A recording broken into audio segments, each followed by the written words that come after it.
오늘 설교의 제목은 형제를 위한 근심과 고통이라는 제목으로 말씀을 나누려고 합니다. 형제를 위한 근심과 고통입니다. 3절 보시면 나의 형제 곧 고륙의 친척을 위하여 내 자신이 저주를 받아 그리스도에게 끊어질지라도 원하는 바로라. 그것 때문에 큰 근심과 그치지 않는 고통이 있다고. 나의 형제를 위한 근심과 고통입니다. 바울이 여기서 이 형제가 또 특별히 그리스도 안에서 한 형제 자매된 믿음의 형제 자매들이 아니라는 이야기를 하기 위해서요 3절에 그렇게 썼어요. 나의 형제 곧 고륙의 친척을 위하여라고 하면서 그냥 그리스도 안에서 이제 새롭게 하나님의 가족이 된 믿음의 형제 자매들이 아니라 자기의 고륙의 친척들, 정말로 나의 형제 유대인들을 위한 근심과 고통이 나에게 가득하다고 지금 바울이 말하는 겁니다. 오늘 우리가 어제가 광복절이었습니다. 광복절이었고요. 오늘 이 금요 철야 하나님 앞에 나와서 말씀을 듣고 찬양 가운데 은혜를 누리는 시간이기도 하지만 금요 철야 시간은 어느 때보다도 우리 성도들이 함께 간구하며 기도하는 시간입니다.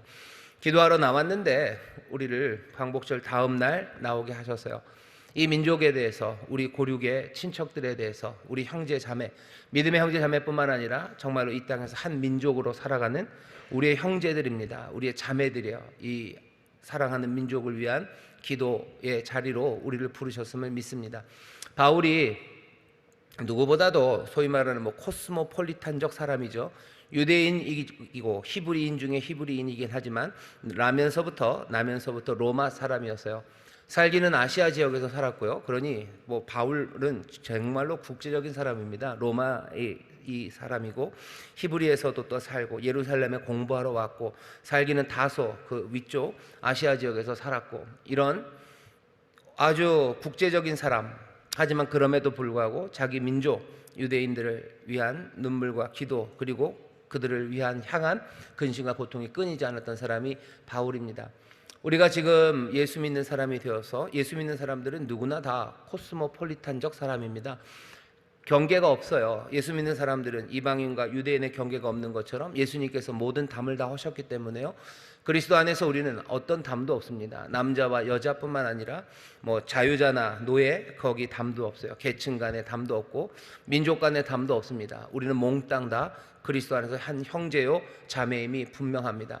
그러니 우리 고륙의 친척들, 우리 형제 자매들, 우리 민족에 대한 사랑, 그 사랑은 없는 걸까? 오늘 바울을 보면 누구보다도 예수 안에서 모든 담이 다 무너졌다고 하는 이 바울이 자기의 고륙의 친척, 형제 자매를 위해서 큰 고통과 그리고 끊이지 않는 근심, 그 근심으로 살아가고 있다고.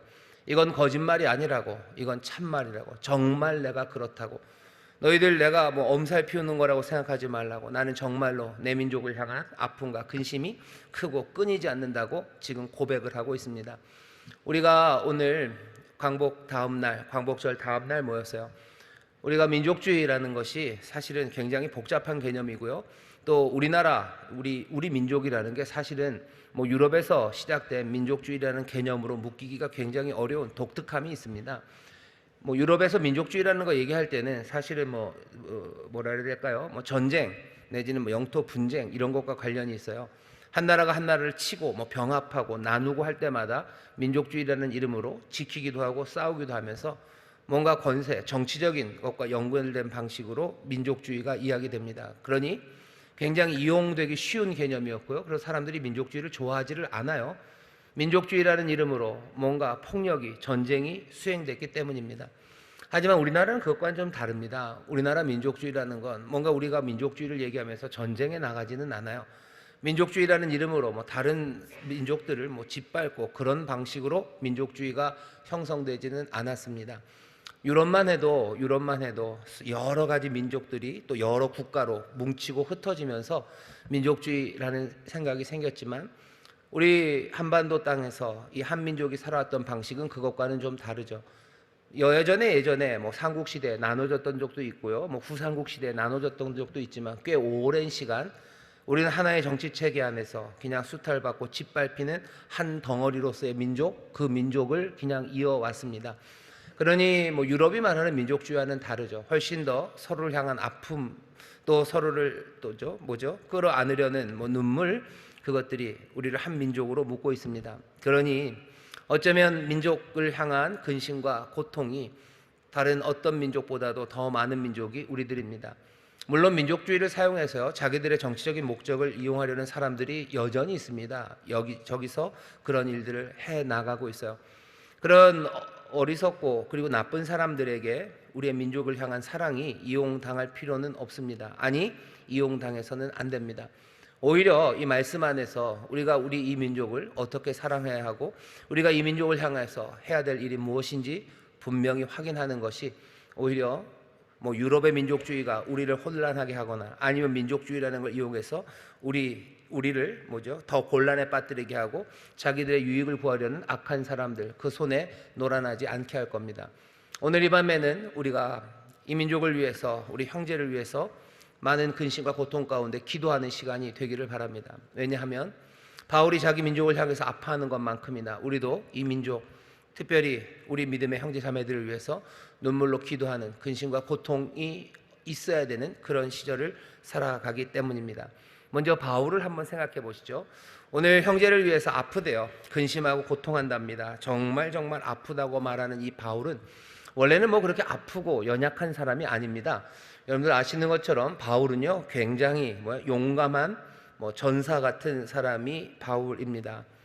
이 사람은 싸움에 능해요.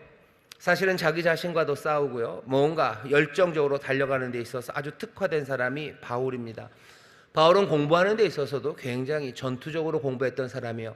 당시 유대인들 중에서 가장 유명했던 가말리엘이라는 랍비, 그 랍비 밑에 가서 배웁니다. 여기 중고등학생들 아까 서서 찬양하는데 너무너무 멋집니다. 여러분들 바울처럼 훌륭한 신앙인들이 되길 바라고 바울처럼 전투적으로 공부하기를 주의 이름으로 축원합니다. 아주 전투적으로 공부해야 돼요. 바울은 전투적으로 공부한 사람입니다. 다소 사람이에요. 길리기아 성 다소에 있었던 사람이요. 예루살렘까지 옵니다. 가말리엘은 예루살렘의 랍비예요. 그러니 로마 시민이고 다소에서도 꽤 똑똑한 사람. 팔레를 해야 돼요. 거기서 똑똑한 사람으로 공부를 했었을 거예요. 근데 이 사람은 정말로 제대로 배우기 위해서 예루살렘으로 와서 공부한 사람이에요.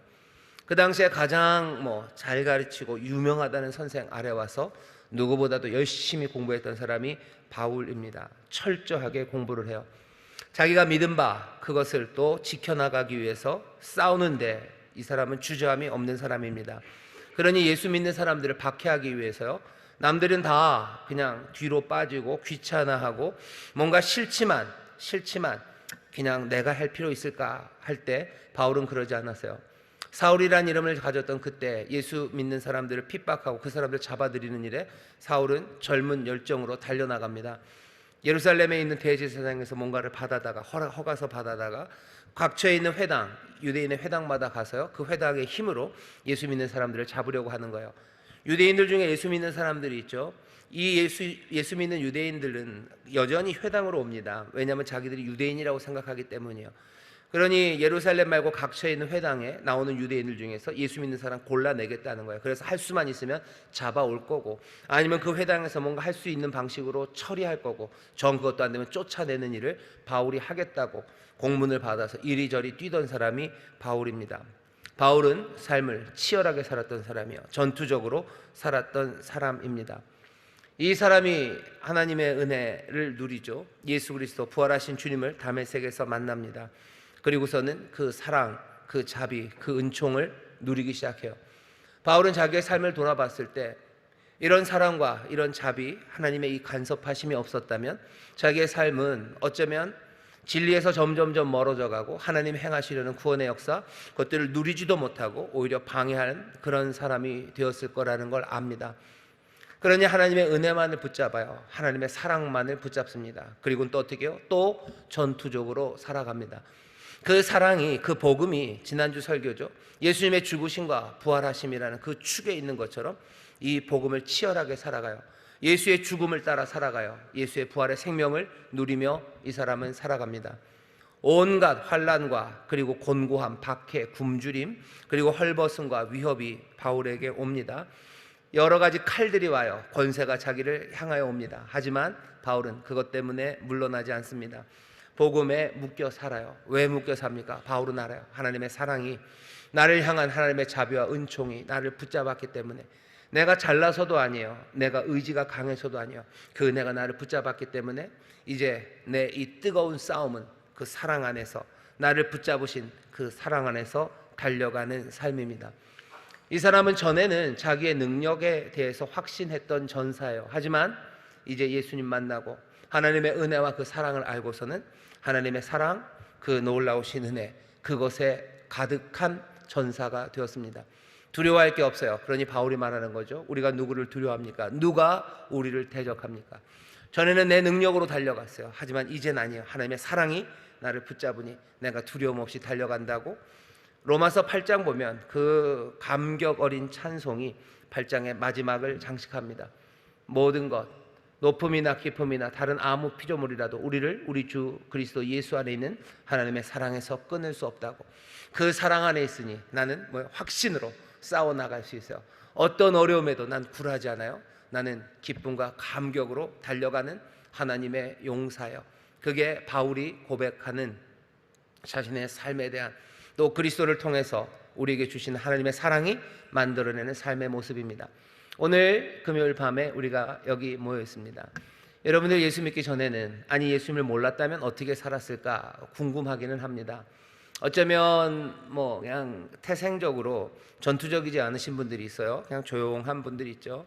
그냥 깨달은 것, 그것 가지고 조용조용 살아가는 것, 그것이 내 삶의 모습이었던 분들도 있으셨을 거고, 아니면 누구보다도 전투적으로 사셨던 분들이 있을 겁니다. 그냥 열정으로 살아가셨던 분들이 있을 거예요.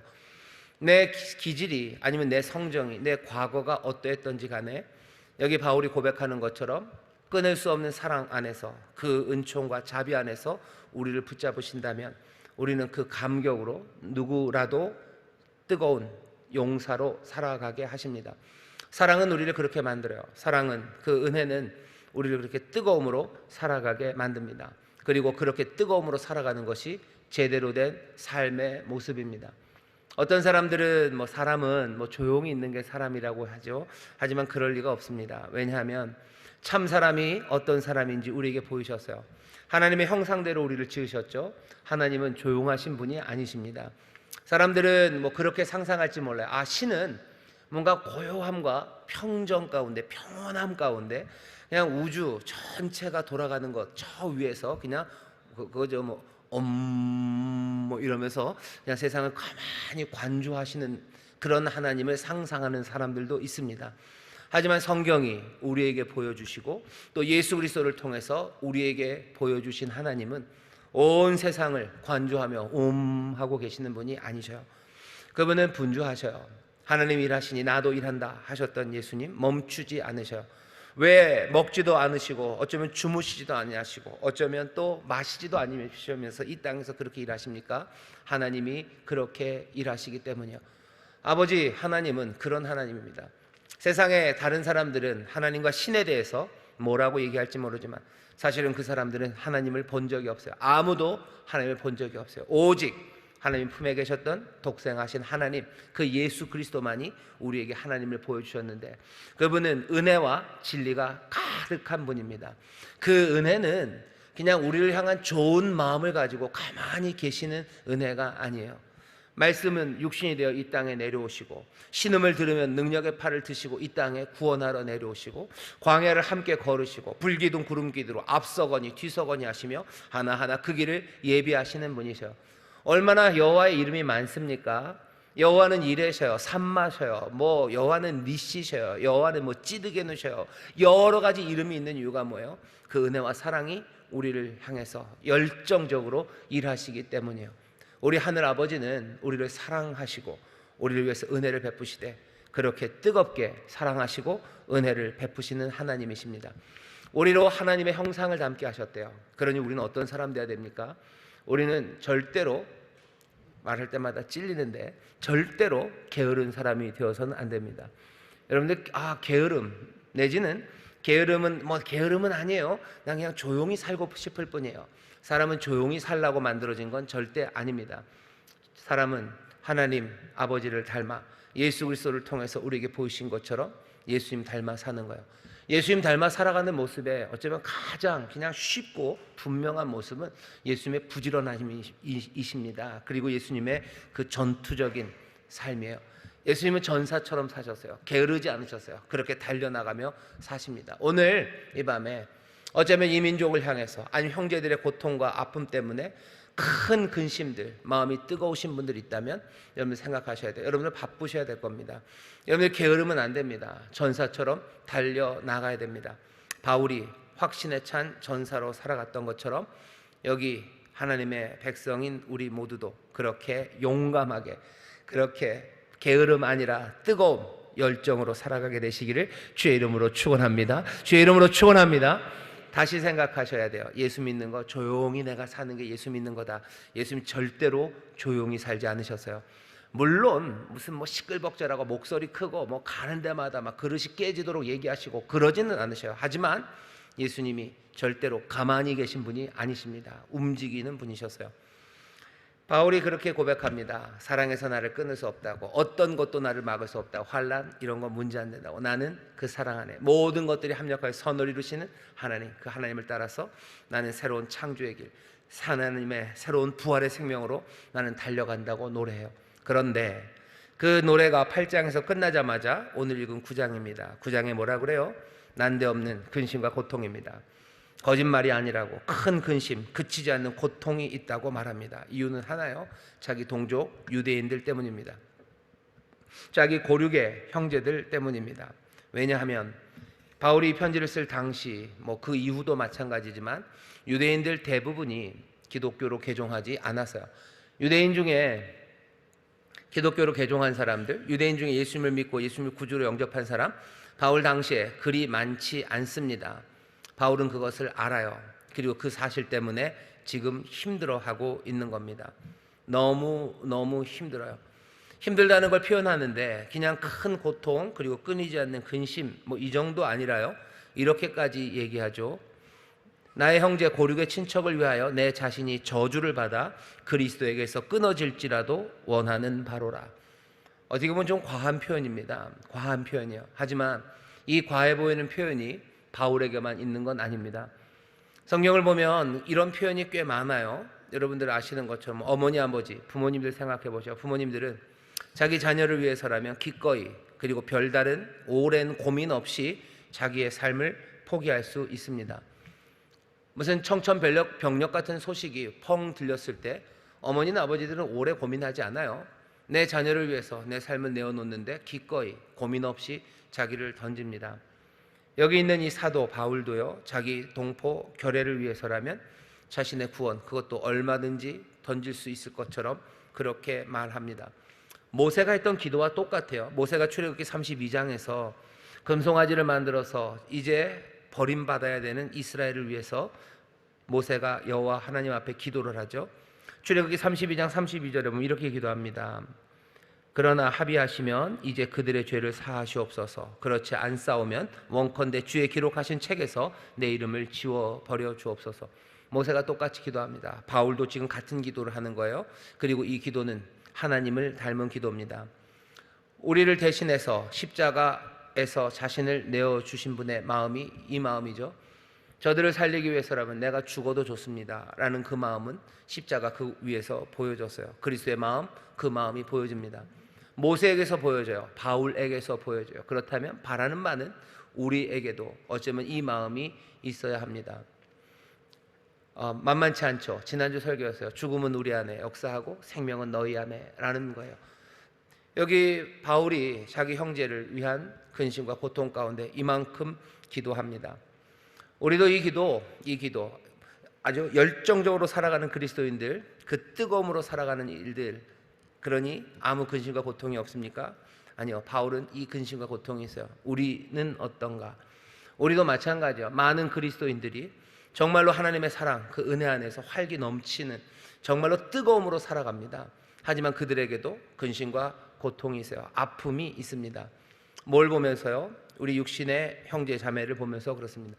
대한민국을 보면서 또 한국에 있는 교회들을 보면서 정말로 큰 고통과 근심, 그것들을 느끼는 사람들이 있습니다. 그리고 바라기는 오늘 이 밤 우리 함께 예배하는 우리 성도님들도 모세처럼, 바울처럼, 아니 예수 그리스도처럼 정말로 우리 형제 자매들을 위한, 그들을 향한 근심과 고통, 아픔, 그 아픔이 있기를 바랍니다. 한국에 있는 많은 교회들이 조금씩 슬픔을 우리에게 보여주죠. 예배 드리는 것도 그냥 선택이 되어가요. 그렇죠? 교회 가는 거 안 가는 거 그거 선택이 되어가고, 가정에서 뭐 성경을 읽는 일, 가정에서 하나님을 예배하는 일, 가족이 함께 모여 식사할 때 감사함으로 하나님 앞에 기도하는 일들, 그런 일들 점점 아닌 것도 아닌 것처럼 사라져 갑니다. 교회에서 자라난 청년들은 그냥 슬그머니 자연스럽게 당연한 듯 그렇게 교회들을 떠나갑니다. 여기 모세와 바울이 자기 민족을 향해서 가슴 아파했던 것들, 그 가슴 아픔이 있는지, 금송아지를 만드는 자기 민족을 보고 모세가 그렇게 눈물로, 아니 어떻게 어쩔 줄 모르는 그 고통과 근심 가운데 그냥 내가 죽어서라도 이 사람들을 살리기를 바라는 그 마음이 있는지, 여기 바울이 믿지 않는, 그리스도에게로 돌아오지 않는 자기 민족을 보면서 이 큰 근심과 고통 가운데 내 이름이 제하여져도 좋겠다는 그 아픔이 우리에게 있는지, 진정으로 이 모세와 바울을 우리가 이해하고 있는지, 진정으로 십자가를 지시며 우리를 살리시려는 그 그리스도의 마음, 또 그렇게 아들을 내어주심으로 우리를 구원하시려는 하나님 우리 아버지의 마음을 우리가 이해하고 있는지 다시 한번 이 밤에 생각해야 합니다. 그렇게 예수 믿는 게 그렇게 큰 아픔과 근심 가운데 살아가야 되는 겁니까? 그건 너무 감성적인 것 아닙니까? 라고 물을지 몰라요. 하지만 오늘 말씀은 우리에게 분명히 그 모습을 보여줍니다. 눈물이, 근심이, 그리고 그 아픔이 그냥 내가 죽어도 좋을 것 같고, 내가 죽어서 이들이 산다면 얼마든지 내 생명을 내어놓을 것 같은 내 형제를 위한 사랑이 우리 안에 다시 한번 회복되어야 됩니다. 그게 하나님이 바라시는 우리의 삶의 변화입니다. 점점점 우리를 바꿔 가실 거예요. 이 민족을 사랑하는 마음이요. 하지만 조심하셔야 됩니다. 민족주의 같은 거에 빠져들어서 그냥 이즘에, 아니면 그 논리에 빠져들어가지는 마셔요.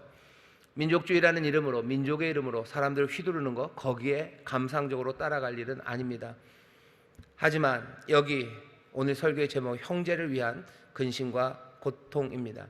내 형제가 하나님의 뜻에서 멀어져 가고, 내 형제가 하나님의 구원을 누리지 못하는 것에 대한 뜨거움이지, 뭔가 민족의 이름과 민족의 영광을 위해서 거기에는 절대로 흔들릴 이유 없습니다. 그렇게 말하는 것 자체가 모두가 다 알아요. 그건 굉장히 악한 방식이고요, 그건 굉장히 치졸하고 그리고 사람을 어둡게 만드는 일입니다. 대한민국에 있는 모든 한국의 교회가 민족을 사랑해야 돼요. 하지만 절대로 민족주의에 흔들어 놓는 것, 거기에 딸려가지 마셔요. 그건 어둠의 길입니다. 우리는 민족을 사랑합니까? 내 고륙의 형제요, 사랑해요. 죽을 만큼 사랑합니다. 그리고 아파서 정말로 아픔 가운데 이 민족과 한국의 교회를 위해서 우리는 기도해야 합니다. 그게 오늘 우리에게 주시는 말씀이 알려주는 바예요. 그럼 우리는 어떤 식으로 이 문제를 해결해야 됩니까? 조금은 설명이 필요해요. 여러분들 잘 귀를 기울이며 들어보셨으면 좋겠어요.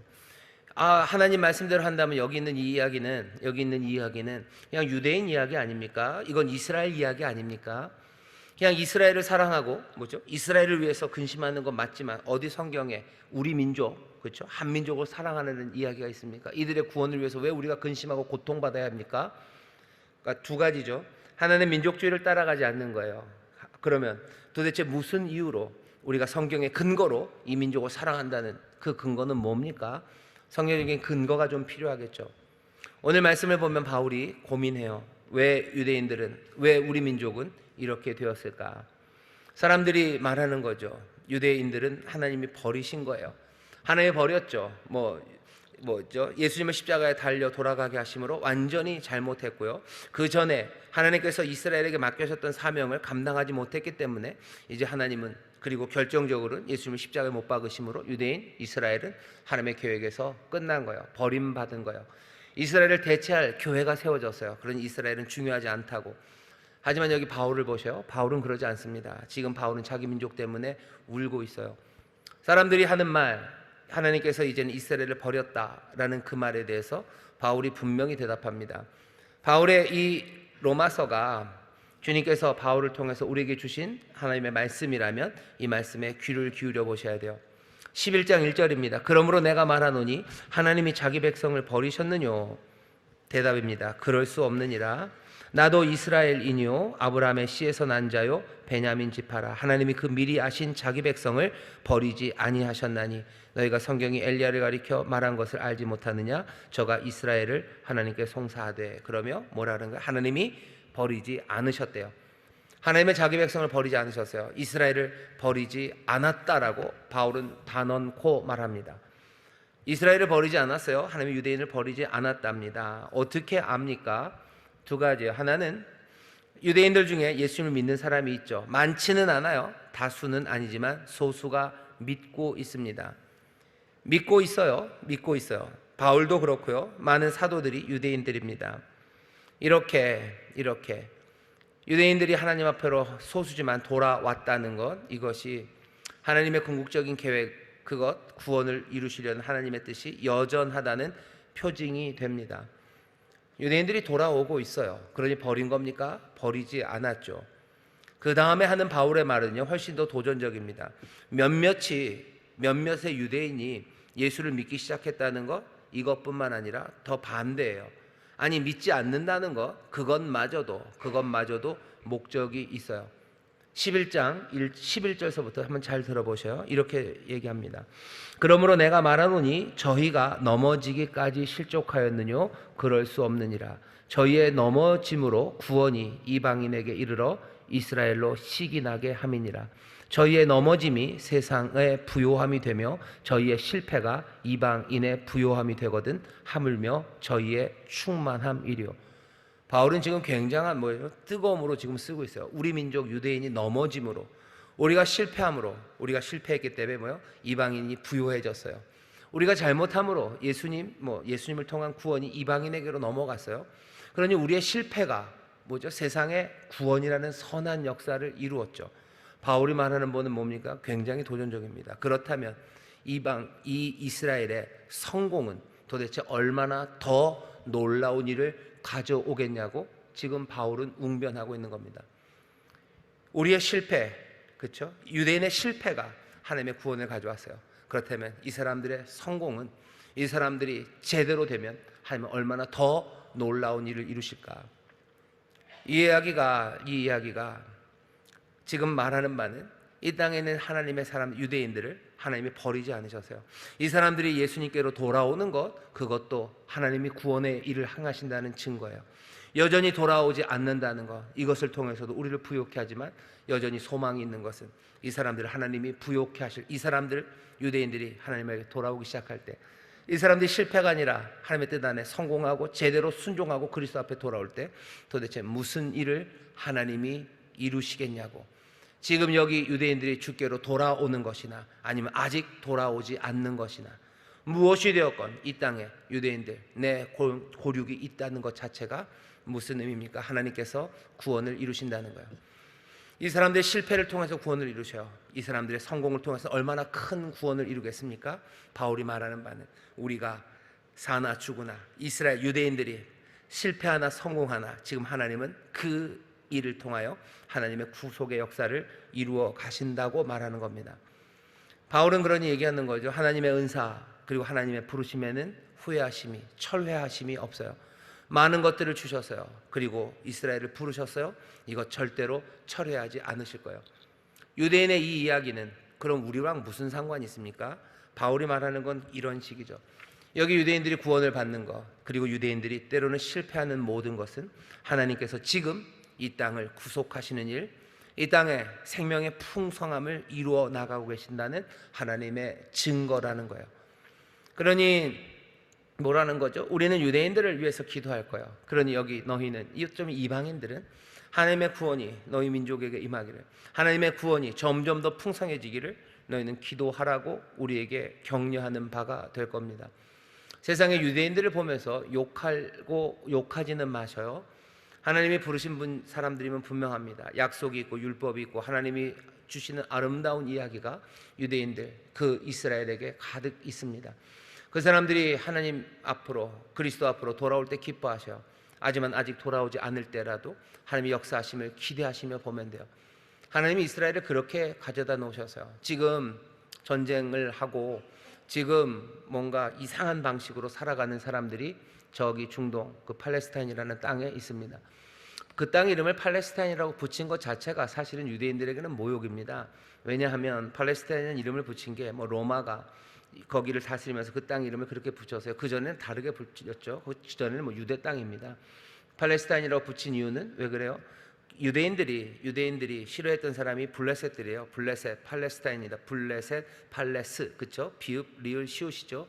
블레셋의 땅이라고 그냥 이름을 로마가 붙여버린 거예요. 아주 모욕적인 이름이죠. 그러니 이스라엘 사람들은 그 땅을 팔레스타인이라고 부르는 거 싫어합니다. 왜 이 땅이 팔레스타인이에요? 왜 이 땅이 블레셋의 땅이에요? 이건 하나님이 우리에게 주신 땅이라고 말하죠. 그러면서 지금도 여전히 싸우고 있어요. 바라는 건 뭐죠? 유대인들이 정말로 그 이스라엘이 하나님께서 부르신 그들이 그리스도에게로 돌아오는 것, 우리는 그것들을 바랍니다. 그 사람들만 다 돌아오기를 바라는 건 아니에요. 그것 돌아오기를 바라는 건 세상 모든 민족을 구원하시려는, 주의 이름을 부르는 자를 구원하시려는 하나님의 뜻이 이루어지기를 바라는 마음으로 이스라엘이 주 앞에 돌아오기를 기대하는 거죠. 이스라엘이 돌아오면 놀라운 일을 이루실 겁니다. 그 신비는 조금 특별해요. 다른 여러 민족과 똑같지는 않습니다. 왜? 그만큼 하나님이 사랑하시고 부르신 그 역사를, 하나님의 구원의 그 과정을 우리가 무시할 일은 아니에요. 이스라엘에 대해서 그냥 계속 만세를 부르고 이스라엘을 우리가 계속 뭐 이렇게 거기에 조공을 바쳐야 될 필요는 없어요. 하지만 지켜보십시오. 지켜보시며 뭘 생각하셔야 돼요? 하나님의 구원을 생각하셔야 돼요. 모든 민족을 구원하시려는 하나님의 신비와 능력을 이스라엘을 볼 때마다 생각하는 겁니다. 오늘 우리가 광복 다음 날 여기 이스라엘을 향한, 그리고 이스라엘 자손을 향한 바울의 근심과 고통을 봐요. 이 말씀을 읽는 이유는 우리도 이 시간에 이스라엘을 위해서 기도하자고 하는 게 아니에요. 그 일은 하나님께서 알아서 하실 겁니다. 바울이 이스라엘을 향한 이 근심과 고통 가운데 간구하며 기도하는 이 기도를 보면서 우리는 어떻게 해야 돼요? 이 민족을 구원하시고 세상 모든 민족을 구원하시려는 하나님의 구원의 손길이 지금도 놀라운 은혜와 신비 가운데 역사하고 계심을 붙잡는 겁니다. 그리고는 어떻게 하셔요? 내 민족과 우리 한국 조국의 교회를 위해서 근심과 고통, 아픔 가운데 기도하는 겁니다. 왜 그래야 됩니까? 왜 그래야 됩니까? 정말로 육신의 아브라함의 자손이 아니라 믿음의 아브라함의 자손, 믿음으로 아브라함의 자손된 사람들은 그렇게 해야 합니다. 믿음의 사람들이라는 건 다른 것 아니에요. 믿음의 사람들이라는 건 아까도 말씀드렸죠. 열정으로 살아가는 사람들이라고.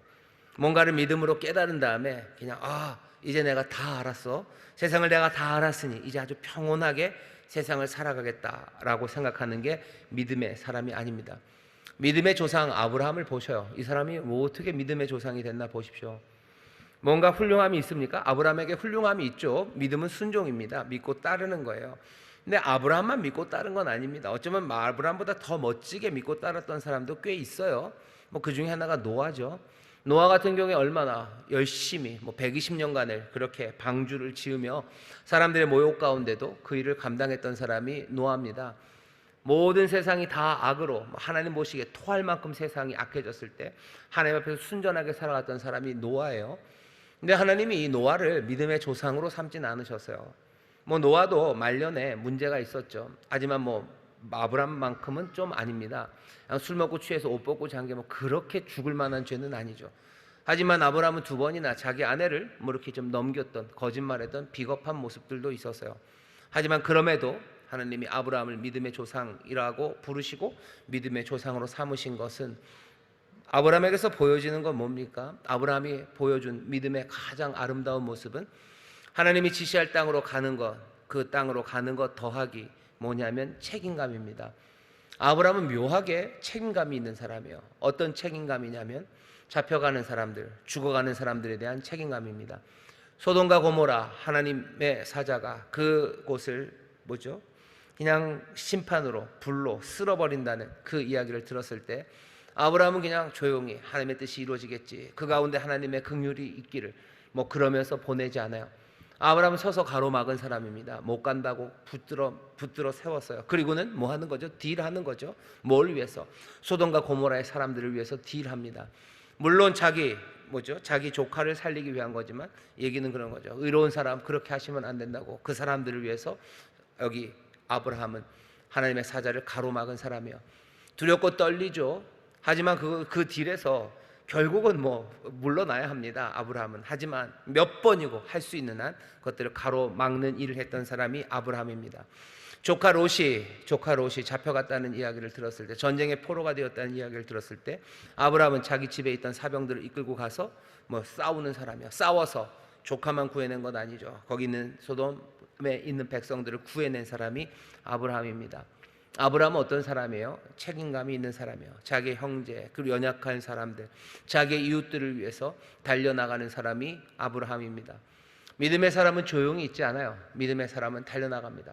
바울이 열정으로 살았던 것처럼 아브라함도 그렇게 열정으로 살아가요. 그 열정의 그 기준은 책임입니다. 내 욕심을 위해서 달려가는 사람들 많아요. 내 욕심을 위해서 열정으로 살아가는 사람들 많아요. 열심히들 살죠. 정말로 그냥 몽땅을 다 쏟아부어서 살죠.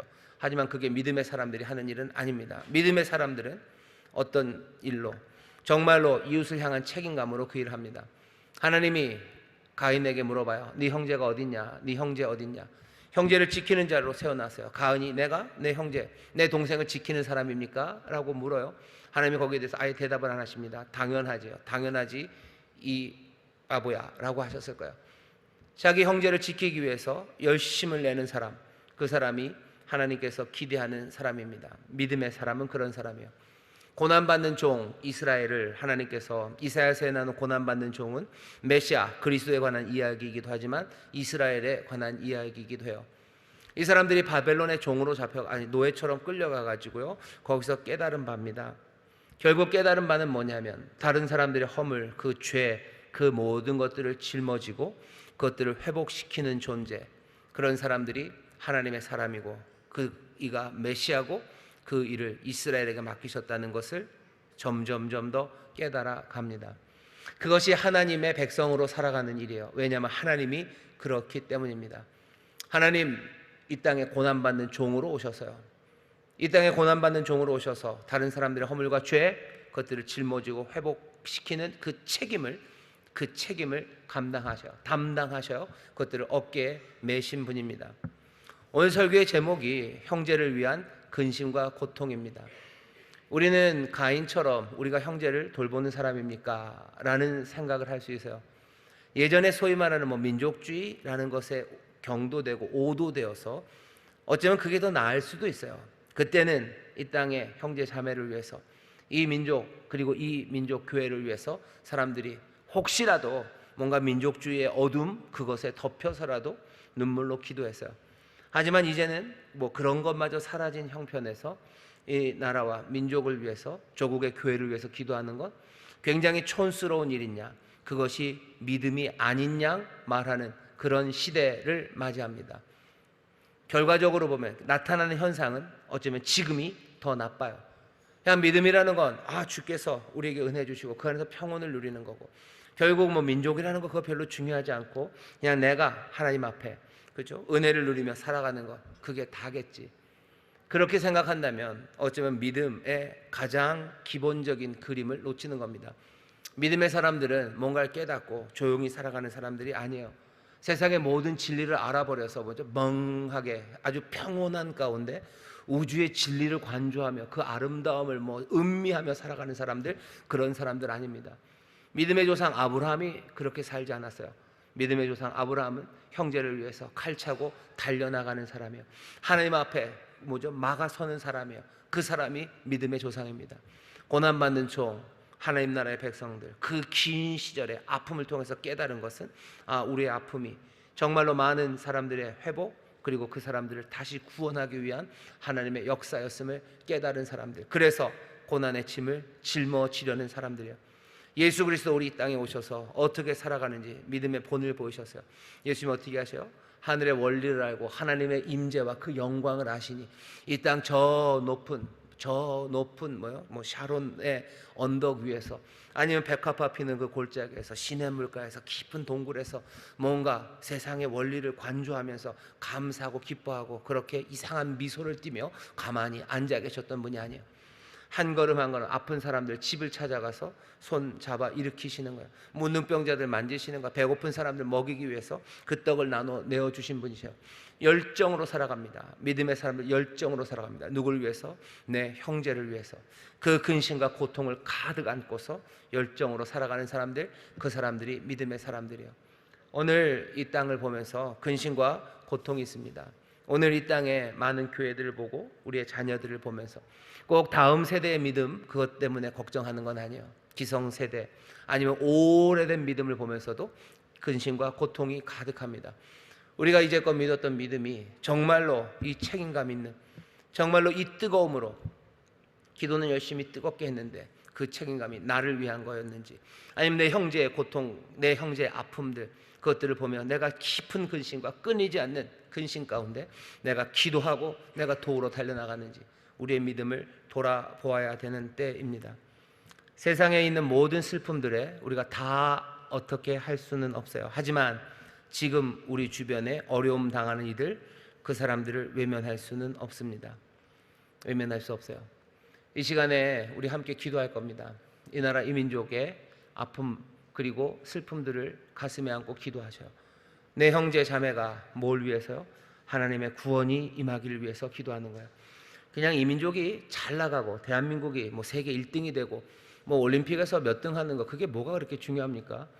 이번에 올림픽에서 뭐 아시안이 뭐 중국이 2등하고 일본이 3등을 하고 우리가 몇 등을 했고 아깝긴 하지만 너무너무 잘했고 하나님 이 민족이 무슨 그래서 올림픽에서 1등하게 해주시고 지금 3만 불 시대인데 4만 불이 되게 해주시고 5만 불이 되게 해주시고 또 뭐 일본보다 더 잘 살아야 되고 뭐 중국의 콧대가 꺾이지 않고 그런 기도 때문에 애쓰지 마시고 정말로 하나님께서 이 땅에 이 민족들을 구원하셔서 그 사랑과 은혜 안에서 정말로 참된 생명, 참된 진리 안에서 기뻐하는 그 민족이 되기를, 주님 안에서, 그렇죠? 주의 진리 안에서 제대로 된 삶을 살아가기를 정말로 사랑함으로 기도하기 시작해야 합니다.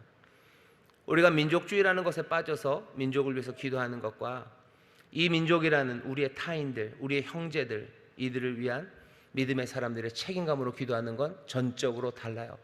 왜냐하면 세상이 말하는 민족주의에 흔들리는 건 다시 말합니다. 그냥 거기에 따라 기도할 뿐이에요. 하지만 이 민족, 이 고륙의 형제 자매들을 내가 정말로 타인을 위한, 이 형제를 위한, 이들을 구원하려는 하나님의 귀하신 은혜, 그것 안에서 기도할 때 그 기도 그리고 그때 우리의 기대들 또 그를 위해서 하는 우리의 행동들은 달라질 수밖에 없습니다. 분명하게 아셨으면 좋겠어요. 민족주의에 흔들리지 마시고, 하지만 이 진리, 구원하시려는 하나님의 사랑 그리고 믿음의 사람으로서 뜨겁게 이 민족을 사랑하고 그 아픔 가운데 기도하는 우리가 되어야 합니다. 그래야 이 기도가 하나님 앞에 드려지는 기도가 돼요. 안 그러면 민족주의라는 우상 앞에 제물로 드려지는 것고, 그렇게 드려지는 것은 점점 더 우리 어둠과 죽음으로 이끌어갈 겁니다. 계속 맞닥뜨릴 거예요. 왜냐하면 사람들이 멈추질 않아요. 민족주의라는 걸 이용해서 사람들을 오도하려는 그 시도들이 멈춰지지를 않아요. 계속해서 그 사람들은 그렇게 할 겁니다. 하지만 절대로 그런 정치적인 선동에 아니면 그런 것과 또 종교를 묘하게 엮어버린 말도 안 되는 선동에 흔들리지 마시고, 하나님이 이 민족을 구원하시기를, 은총과 하나님의 은혜가 진리가 우리 형제들에게 있어서 이 형제들이 정말로 참된 생명을 누리기를 그렇게 기도하시고 그 일을 위해서 믿음으로 부단히 달려가시는, 선포하시고 기도하시고 사랑하시고 책임지시는 그 일에 우리가 뜨겁게 나아가는 그런 성도들이 되기를 바랍니다. 오늘 이 시간 우리가 함께 기도할 거예요. 다른 것 아닙니다. 하나님, 내 형제 자매들, 우리 자녀들, 우리 부모님들 정말로 구원하시려는 하나님의 은혜를 누리게 하여 주옵시고, 정말로 그리스도 안에서 새삼 살아가게 하시고, 주여 또 기도할 거예요. 우리로 하여금 믿음의 사람의 이 책임을 감당케 하여 주옵소서. 형제를 책임지라고 우리를 부르셨어요. 형제를 돌보는 사람으로 우리를 부르셨어요. 형제를 보호하는 사람으로 우리를 부르셨어요. 그 일이 이루어지지 않을 때 내 형제 자매 죽어가고 아파하고 지쳐가는 내 형제, 거기에 대한 내 책임감으로 나를 도우시고 내가 기도하게 하시고 나로 달려가게 하시고 내게 힘을 주시고 능력을 주셔서 주의 생명, 그 생명을 함께 나누는 그 일 감당하게 해달라고, 우리 교회가 그리스도의 몸 된 교회가 그 일 감당하게 해달라고 정말로 믿음 안에서, 진리 안에서 우리가 제대로 사랑하는 사람 되게 해달라고 먼저 기도하겠습니다. 이 믿음으로 걸어가려면 하나님의 사랑이 부어져야 돼요. 하나님의 사랑 가득하고 하나님의 은혜 가득할 때 내 형제, 내 자매들을 향한 큰 고통과 그리고 그치지 않는 근심이, 그 아픔이 우리 안에 심어지기 시작할 겁니다. 그 아픔 가운데 기도하십시오. 그 아픔으로 여러분들 달려가십시오. 그게 어쩌면 이 광복절 다음 날 좀 여러 가지로 가슴 아픈 일들이 벌어지고 있는 이 땅, 이 혼돈의 땅, 이 혼돈의 땅에 제대로 된 참된 빛과 그리고 진리가 우리를 사랑하게 하는, 그 진리 안에서 함께 책임지게 하는 그 귀한 삶의 변화를 만들어 갑니다. 오늘 이 밤에 다시 한번 형제 자매들, 이 나라 이 민족을, 이 땅에 있는 교회들을 위해서 여러분들 간절히 기도하시고 뜨거움으로 내가 할 수 있는 일을 하게 해달라고 여러분들 간절히 기도하셔. 정열적으로 사는 겁니다. 전투적으로 사는 겁니다. 힘차게 형제를 위해서 달려가는 우리 모두가 되기를 주의 이름으로 축원합니다. 기도하겠습니다. 하나님 감사합니다. 광복 79주년을 맞은 날이 어제입니다. 아버지 하나님, 우리가 참 생각하기도 싫은 그런 모습들이 보입니다. 아버지 하나님, 이런저런 이름들로 아버지 하나님 민족을 이야기하고 사랑을 이야기하고 정의를 이야기하나 주여, 우리 믿음의 사람들 그런 허무한 것들에 흔들리지 말게 하시고 오로지 정말로 구원하신 하나님, 정말로 우리를 사랑하심으로 생명 주시는 하나님의 은혜 앞에 우리의 형제, 우리의 자매, 이 민족이 그 앞에 나올 수 있기를 소망하며 그 은혜를 구하며 또 그 일을 위하여 책임지는 사람들 되도록 주여 열정으로 살아가는 우리 귀한 믿음의 성도들이 되게 하여 주옵소서. 아버지, 이 나라의 민족을 향한 아버지 근심과 아픔이 우리 가운데 있기를 원합니다. 주여, 무너져가고 쓰러져가는 형제 자매들을 향한 아버지 가슴 아픈 눈물의 기도가 우리 가운데 있게 하여 주옵시고 다른 어느 것도 아닌 오직 주님의 사랑, 하나님의 은혜, 그것에만 매이는 아버지 하나님 그 길로 우리가 서로 격려하며 또 함께 붙잡고 나아갈 수 있도록 성령님 그 일 감당하는 우리 모두가 되게 하여 주옵소서. 감사하며 예수님 이름으로 기도하옵나이다. 아멘.